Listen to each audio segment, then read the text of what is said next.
Hello friends, हमने 12th के chemistry का सेकेंड चैप्टर सॉल्यूशन का पहला भाग वीडियो बनाकर यूट्यूब पे अपलोड हम कर चुके हैं और आप लोग भी उसका स्टडी किए होंगे और अच्छा से क्लियर कॉपी में नोट भी किए होंगे। उस वीडियो में हम लोगों ने बहुत सारे टॉपिक्स को कवर किया था, ठीक है। और लास्ट टॉपिक हमने स्टडी किया था कि सॉल्यूशन का जो नाम होता है वो कैसे रखा जाता है, कैसे लिखा जाता है, वो हम आप लोग बता चुके थे। अब यहाँ पे हम लोग पार्ट 2 में हम लोग आगे की ओर यहाँ पे स्टडी करेंगे। अगला टॉपिक हम लोग स्टार्ट करेंगे टाइप्स ऑफ सॉल्यूशन। ओके, इसका मतलब क्या होता है? विलयन के भेद या घोल के भेद, यही होता है। अब इसके बारे में हम लोग को जानना है। तो यहाँ पे सॉल्यूशन का जो टाइप्स होता है ना, उसके कंपोनेंट के फिजिकल स्टेट के बेस पर डिपेंड करता है। इसका मतलब सॉल्यूशन जो होता है वो कंपोनेंट के कॉम्बिनेशन से बना होता है। कोई भी सॉल्यूशन की बात करते हैं उसमें दो या दो से अधिक कंपोनेंट मिले होते हैं और उसी कंपोनेंट को हम लोग सोल्यूट और सोलवेंट कहते हैं, जो हम आप लोगों को बता चुके हैं पिछले वीडियो में। और उसी कंपोनेंट के फिजिकल स्टेट पर यह डिपेंड करता है इसका टाइप्स। और फिजिकल स्टेट में क्या क्या हो सकता है? Solid, liquid, gas. इसका मतलब सोल्यूट और सोलवेंट या तो सॉलिड होंगे, या तो लिक्विड होंगे, या तो गैस होंगे। तो इस तरह से इसे 9 पार्ट्स में डिवाइड किया गया। तो there are 9 types of solution on the basis of the physical state of their component. इसका मतलब होता है घोल के 9 भेद होते हैं। घोल के 9 भेद होते हैं उनके अवयवों के भौतिक अवस्था के आधार पर। हिंदी हो गया। अब चलिए, अब हम लोग पहले से जानते हैं, since we know that solute और सोलवेंट जब दोनों आपस में मिलते हैं तब सॉल्यूशन बनता है। अब हो सकता है कि सोल्यूट यहाँ पे सॉलिड हो। सोल्यूट किस स्टेट में हो? सॉलिड स्टेट में हो, मतलब ठोस अवस्था में हो। तो लिक्विड यहाँ पे मान लेते हैं ये भी किस चीज में हो? सॉलिड में हो। तो हो गया सॉलिड सॉलिड सॉल्यूशन। ये हो गया पहला भेद। दूसरा टाइप की बात हम करते हैं, सोल्यूट सॉलिड ही रहे, हो सकता है सॉल्वेंट सॉलिड नहीं हो, लिक्विड हो जाए। क्या हो जाए? लिक्विड हो जाए। तो ये हो जाएगा सॉलिड लिक्विड सॉल्यूशन हो जाएगा। अब बात यहाँ पे हम करते हैं थर्ड नंबर की।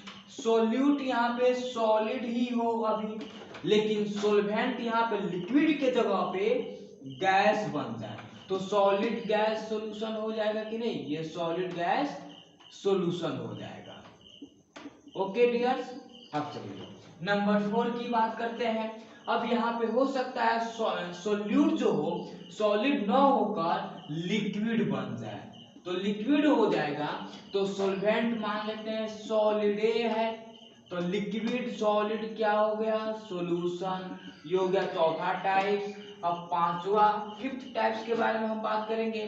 सोल्यूट तो लिक्विड ही है यहाँ पे, लेकिन मान लेते हैं कि सोलवेंट सॉलिड नहीं रहकर यह भी क्या बन गया बुआ? लिक्विड बन गया। तो लिक्विड लिक्विड सॉल्यूशन एक टाइप ये हो गया। अब बात करते हैं 6 नंबर की। तो 6 नंबर में सोल्यूट यहाँ पे क्या होगा? लिक्विड ही हो। सोल्यूट क्या हो? लिक्विड हो, लेकिन सोलवेंट जो है वो लिक्विड के जगह पे अब गैस बन जाएगा। तो ये क्या हो गया? लिक्विड गैस सॉल्यूशन हो जाएगा। 7 नंबर टाइप्स की बात करते हैं कि अब सोल्यूट लिक्विड न होकर गैस भी तो हो सकता है। तो सोलवेंट कहेगा तो हम सॉलिड बन जा रहे हैं, तो ये क्या हो जाएगा? गैस सॉलिड सॉल्यूशन हो जाएगा। आप लोगों को समझ में आया?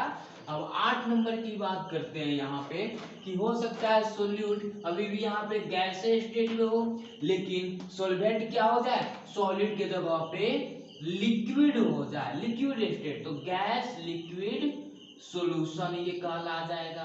अब बात करते हैं 9 नंबर की। तो यहाँ पे सोल्यूट जो है वो गैस स्टेट में ही हो, लेकिन यहाँ पे सोल्वेंट भी लिक्विड से क्या बन जाए, गैस बन जाए, तो ये हो जाएगा गैस गैस सॉल्यूशन हो जाएगा। आप लोगों को समझ में आया? तो इस तरह से यह सॉल्यूशन का टाइप्स नॉट होते हैं, अर्थात इसके 9 भेद होते हैं। ठीक है, आप लोग इसका स्क्रीनशॉट ले लीजिए या वीडियो को पॉज करके रोक कर आप लोग इसको नोट कर लेंगे। ओके, अब चलिए अब इसे हम लोग मिटाते हैं। हमें इसे पूरा नहीं जानना है, solid solid solution, solid liquid solution, solid gas solution, liquid solid, liquid liquid, liquid gas, gas solid, gas liquid, gas gas solution. ये 9 टाइप्स के बारे में कुछ नहीं जानना हम लोग को, बस ऐसे ही आप लोगों के पास एबिलिटी हो, नॉलेज हो, इसलिए हम ये इसका टाइप्स का नाम लिखा दिए। ठीक है, तो इसे हम लोग इरेज करते हैं। अब हम लोग बात करते हैं अगला टॉपिक्स। तो अगला टॉपिक्स क्या है? अगला टॉपिक्स है कॉन्सेंट्रेशन, जो आप लोग भी बहुत अच्छा से जानते हैं कि कॉन्सेंट्रेशन क्या होता है।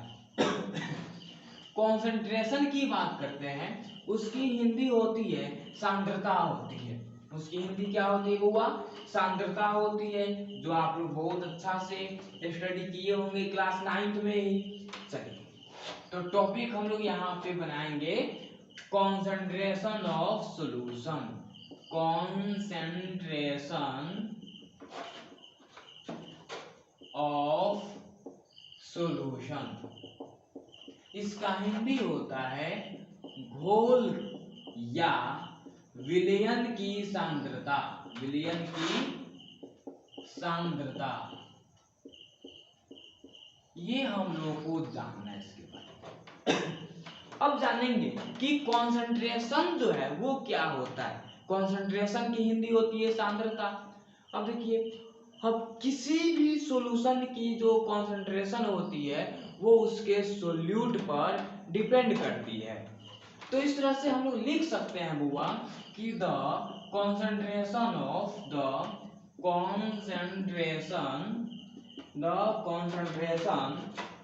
Of any solution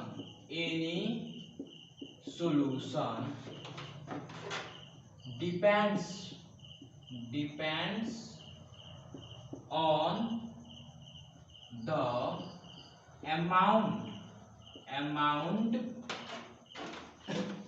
amount of solute।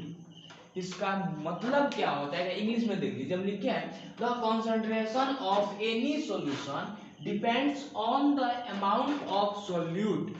इसका मतलब होता है किसी घोल की सांद्रता उसके सोल्यूट पर निर्भर करती है।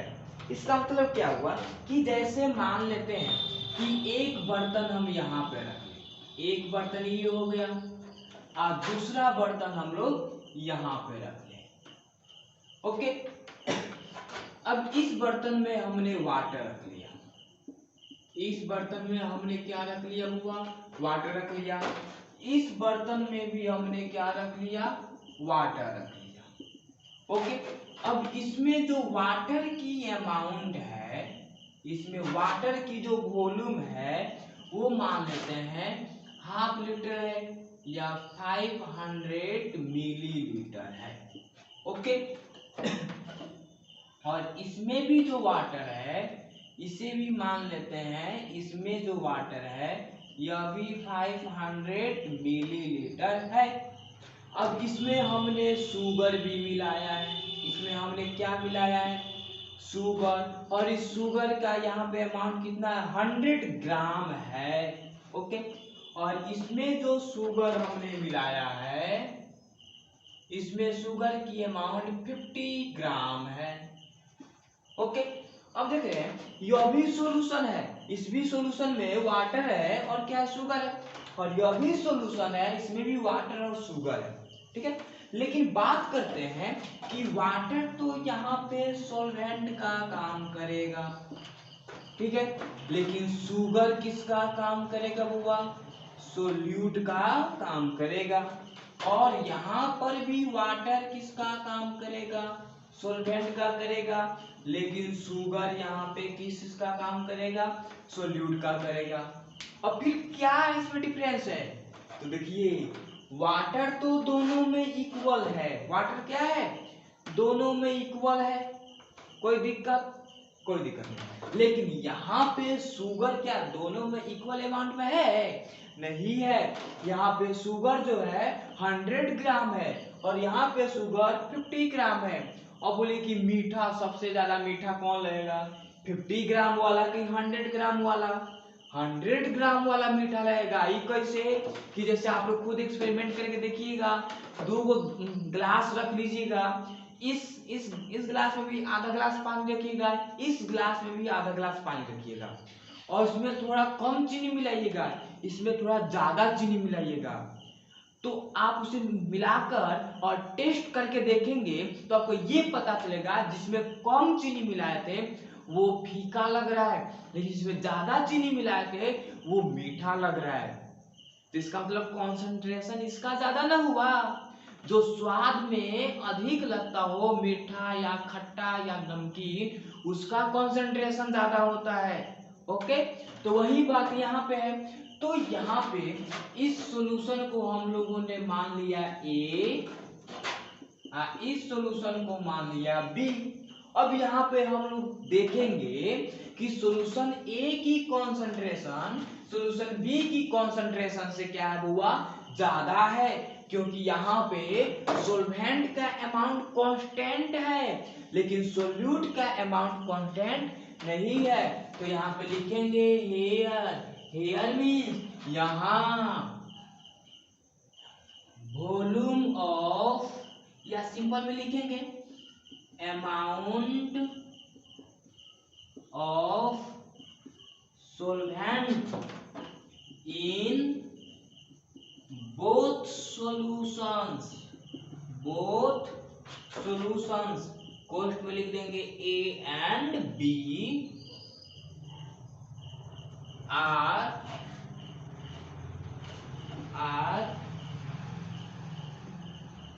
constant। इसका एक और देख लीजिए लोग, इंग्लिश में लिखे हैं हेयर यहाँ amount of solvents in both solutions A and B are constant. इसका मतलब इसका हिंदी होगा दोनों विलयन, कोष्ठ में लिखेंगे ए एवं बी में विलायकों की मात्रा निश्चित है या नियत है। हो गया, नियत है।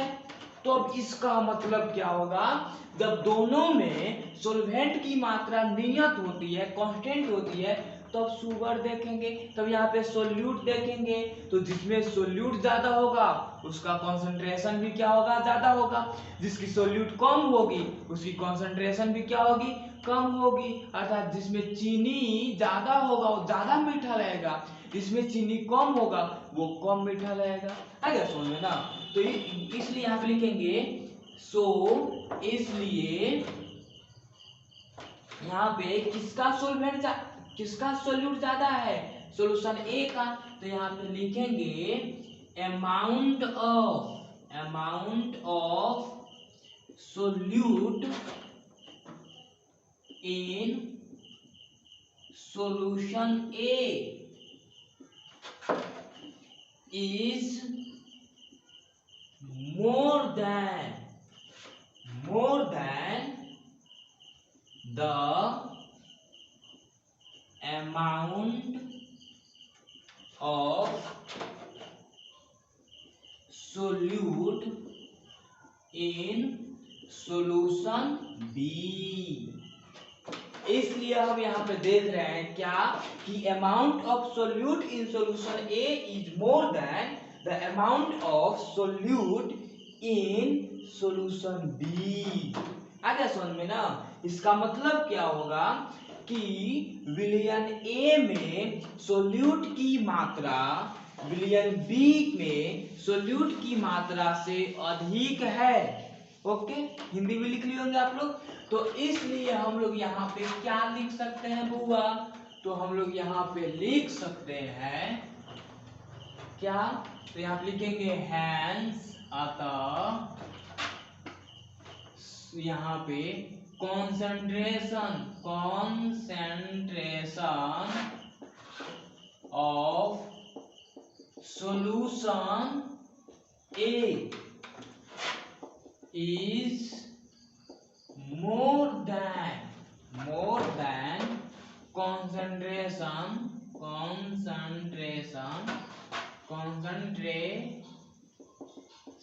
of solution B। इसका हिंदी हो जाएगा, अतः विलयन A की सांद्रता विलयन B की सांद्रता से अधिक है। तो इसे शॉर्टकट में डैट इज करके यहाँ पे लिख सकते हैं, concentration of A is more then, मुंह खुल गया है ना, इसका मतलब more than concentration of B, यही यहाँ पे होगा। आ गया समझ में? तो आप लोग इसको नोट कर लीजिए लोग, फिर हम लोग आगे यहाँ पे स्टडी करेंगे, ठीक है। अब चलिए, अगर पूछा जाएगा आप लोगों से कि रियली में इसका डिफिनीशन क्या होगा, तो डिफिनीशन आप यही कहेंगे, the mass of solute which dissolved in the certain mass या volume of solution is called concentration of solution। आ गया समझ में? इसका मतलब होता है एक निश्चित आयतन या द्रव्यमान वाले घोल में या विलयन में घुले हुए घुल्य की मात्रा उस घोल का सांद्रता कहलाती है। यह इसका डिफिनीशन हो जाएगा। अब इसके डिफिनीशन के बारे में हम लोग यहाँ पे पढ़ेंगे। इसको उतार लिए होंगे, चलिए अगर नहीं भी लिखे होंगे तो स्क्रीनशॉट ले लेंगे, और हिंदी भी बोल दिए हैं, इंग्लिश लिखकर इसका हिंदी भी लिख लीजिएगा आप लोग। तो चलिए होगा, हम लोग यहाँ पे और थोड़ा सा आगे देखेंगे। तो हम लोग सबसे पहले अब यहाँ पे कॉन्सेंट्रेशन की डिफिनीशन पढ़ेंगे, फिर हम लोग जानेंगे कि किसी सॉल्यूशन की कॉन्सेंट्रेशन सांद्रता कैसे एक्सप्रेस करते हैं, व्यक्त करते हैं। यहाँ पे डिफिनीशन लिखा जाएगा, the mass of solute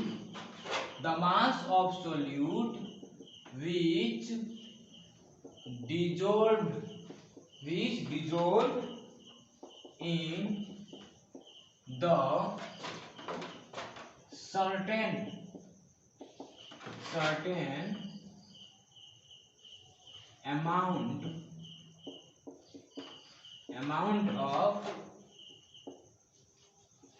of solution is called the concentration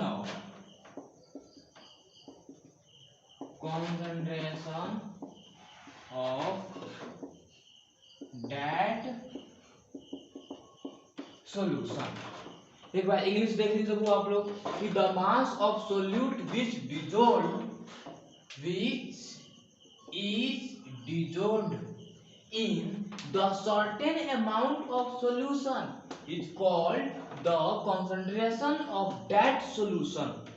ठीक है, इसका हिंदी लिखिए आप लोगों, इसका हिंदी लिखना है, निश्चित मात्रा वाले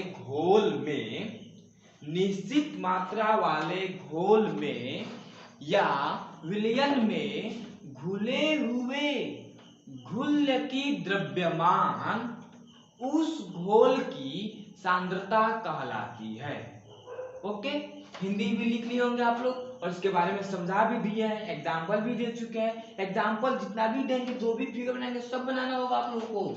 ओके, हिंदी बोल दिए। अब हम लोगों को यहाँ पे टॉपिक ये जानना है कि किसी भी सॉल्यूशन के कॉन्सेंट्रेशन को निकालने के लिए कितने मेथड्स होते हैं, तो टोटल 7 मेथड होते हैं, सॉरी 8 मेथड होता है ना, हाँ एक पीपीएम होता है, टोटल 8 मेथड्स होते हैं। अब कौन कौन सा होता है ये हम लोग को जानना है। ओके, तो टॉपिक हम लोग बनाएंगे बुआ, यहाँ पे क्या बनाएंगे टॉपिक, तो हम लोग यहाँ पे यही टॉपिक बनाएंगे,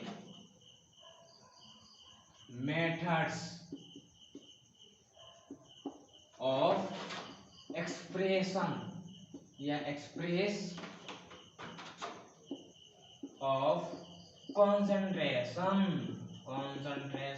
of solution, या ऐसे मेथड्स फॉर लिखो सब, methods for express of concentration of solution. इसका मतलब होगा, इसका हिंदी में लिख रहे हैं, घोल या विलयन, घोल के सांद्रता को व्यक्त करने के लिए, व्यक्त करने के लिए विधियां, विधियां, अब वो कौन कौन सी विधियां होती हैं सो हम लोग को जानना है।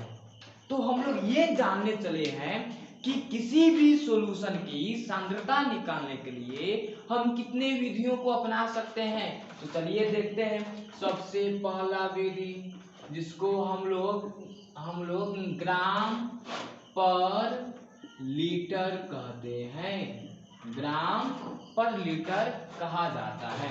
इसका हिंदी कोई पूछेगा तो वही होगा, ठीक है, हिंदी में कोई अंतर नहीं होता है, समझे। अब चलिए दूसरा नंबर की बात करते हैं, तो वो हो जाएगा परसेंटेज। परसेंटेज मीन्स आप लोग जानते हैं क्या होता है। थर्ड नंबर की बात होती है तो मोलारिटी होती है। हाँ, मोलारिटी मीन्स आप लोग जानते हैं मोलरता होता है, मोलरता। फोर नंबर की बात होती है मोलालिटी। देखिए अंतर है, मोलारिटी और मोलालिटी, ठीक है। तो इस मोलालिटी का भी होता है मोललता, मोललता, याद रखिएगा आप लोग हुआ। ओके, अब चलिए 5 नंबर में होती है नॉर्मालिटी, जिसको हिंदी में कहते हैं सामान्यता, हिंदी में क्या कहते हैं सामान्यता। 6 में होती है मोल फ्रैक्शन, मोल फ्रैक्शन, इसका हिंदी भी होता है मोल अंश होता है, हिंदी मोल अंश होता है। 7 नंबर में हम लोग बात करते हैं जिसको कहते हैं मास फ्रैक्शन, इसका हिंदी तो बहुत अच्छा से आप लोग जानते हैं, मास भी द्रव्यमान होता है, इसका तो जानते हैं आप लोग अंश होता है, ये मास फ्रैक्शन हो गया। 8 नंबर में होता है पार्ट पर मिलियन, पार्ट पर मिलियन होता है, जिसको हम लोग शॉर्टकट में या पीपीएम के द्वारा डिनोट करते हैं। ओके, इसका हिंदी भी वही होता है, कोई खास नहीं होता, ठीक है। अब चलिए, तो इस तरह से हम लोगों ने ये जाना कि किसी भी घोल की सांद्रता को व्यक्त करने के लिए टोटल हमारे पास 8 विधियां हैं। ओके, अब इन सभी के बारे में हम लोग स्टडी करेंगे, तो इसको आप लोग पहले नोट कीजिए लोग, फिर हम लोग आगे बढ़ते हैं। इसको जल्दी नोट कीजिए वो आप लोग।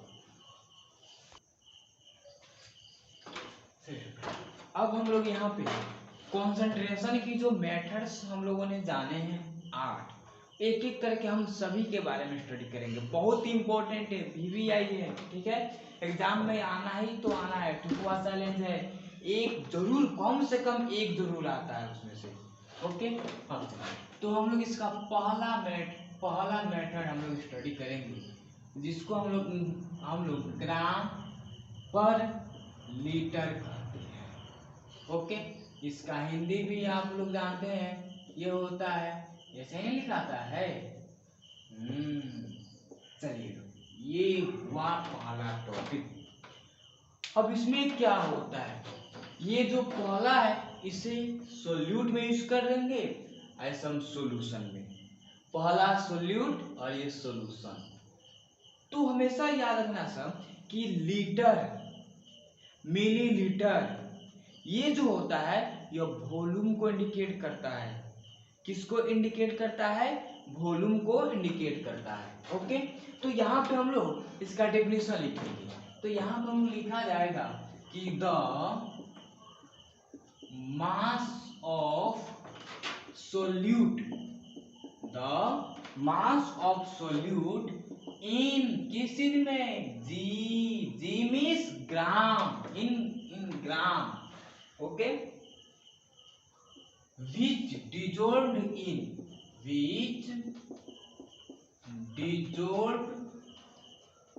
in 1 liter, in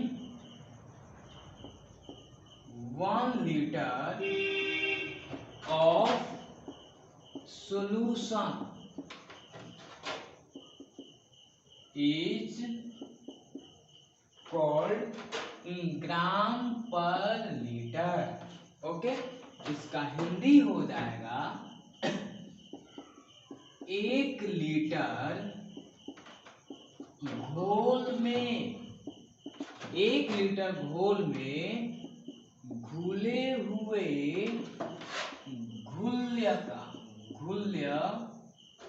घुल्यों की, ऐसे घुल्य की द्रव्यमान, लेकिन किस चीज में होना चाहिए? ग्राम में। क्या कहलाती है? ग्राम पर लीटर कहलाती है। ओके, आप लोगों को समझ में आया होगा। अब चलिए, इसका मतलब क्या होता है कि 1 लीटर किसी विलयन में, किसी घोल में कितना सोल्यूट घोला गया है उसी को हम लोग ग्राम पर लीटर कहते हैं। एग्जाम्पल में अगर देखा जाए तो एग्जाम्पल देख लीजिए लोग। ऐसे यहाँ पे हम लोग बात करते हैं कि सॉल्यूशन है मेरे पास, क्या हुआ? सॉल्यूशन है किसका? Solution of sugar and water. जैसे शुगर और वाटर की बात यहाँ हो रही है, तो अब हम बात करते हैं कि वॉल्यूम ऑफ, क्या बात करते हैं? Volume of solution. सॉल्यूशन का वॉल्यूम जो है, जैसे मान लेते हैं कि 1 लीटर है। कितना है? 1 लीटर, अर्थात घोल का आयतन 1 लीटर है। ठीक है, अब देखिए यहाँ पे मास ऑफ शुगर का मास जो है इज 100 ग्राम है, 100 ग्राम। और चीनी कितना मिलाया गया? 100 ग्राम मिलाया गया। इसका मतलब 1 लीटर घोल में चीनी की मात्रा अर्थात घुल्य की मात्रा 100 ग्राम है। तो यही 100 ग्राम क्या कहलाएगा? ग्राम पर लीटर कहलाएगा। और यही सांद्रता, कंसंट्रेशन कहलाती है। दैट इज, अब यहाँ पर अगर कोई फॉर्मूला पूछता है कि क्या होगा ग्राम पर लीटर का फॉर्मूला, तो यही बताएंगे। क्या? मास ऑफ सोल्यूट। क्या बताएंगे? मास ऑफ सोल्यूट। लेकिन किस चीज में होना चाहिए? इन ग्राम में होना चाहिए, बटा बाई क्या होगा? Volume of solution. ये इसका फॉर्मूला हो गया। अब यहाँ पे हम लोग बात करते हैं हुआ कि हमेशा मास जो होता है यह जी में होता है। जी मीन्स क्या होता है? ग्राम होता है। या केजी में होता है। केजी मीन्स क्या होता है? किलोग्राम होता है। ओके, अब यहाँ पे हम बात करते हैं वॉल्यूम की। किस चीज की बात करते हैं? वॉल्यूम की। तो वॉल्यूम यहाँ पे जब भी होगा तो ml में होगा। ml मीन्स मिलीलीटर, और आप लोग मिलीलीटर जानते हैं या दूसरा जो होगा वो एल में होगा, और एल मीन्स भी आप लोग जानते हैं लीटर होगा। ओके, आ गया समझ में। तो हमेशा याद रखना सब कि 1 kg, 1 kg में 1000 ग्राम होते हैं। ओके, 1 लीटर जो होता है इसमें 1000 मिलीलीटर होता है। आ गया समझ में। अब हम लोग एक और बात करते हैं नोट नंबर 3 की, कि मिलीलीटर जो होता है वह सेंटीमीटर क्यूब के बराबर होता है, और सेंटीमीटर क्यूब को सीसी क्यूबिक सेंटी कहा जाता है। यह बहुत ही इंपॉर्टेंट है, इसको याद कर लीजिएगा लोग। तो इस तरह से हम लोगों ने ग्राम पर लीटर के बारे में स्टडी किया। ओके, तो ये रहा हम लोग का पहला कंसंट्रेशन का मेथड।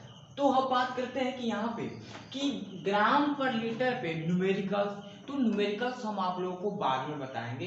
अब ये थ्योरी है, थ्योरी का स्क्रीनशॉट लेकर नोट कर लीजिएगा या वीडियो को पॉज करके उसको लिख लीजिएगा।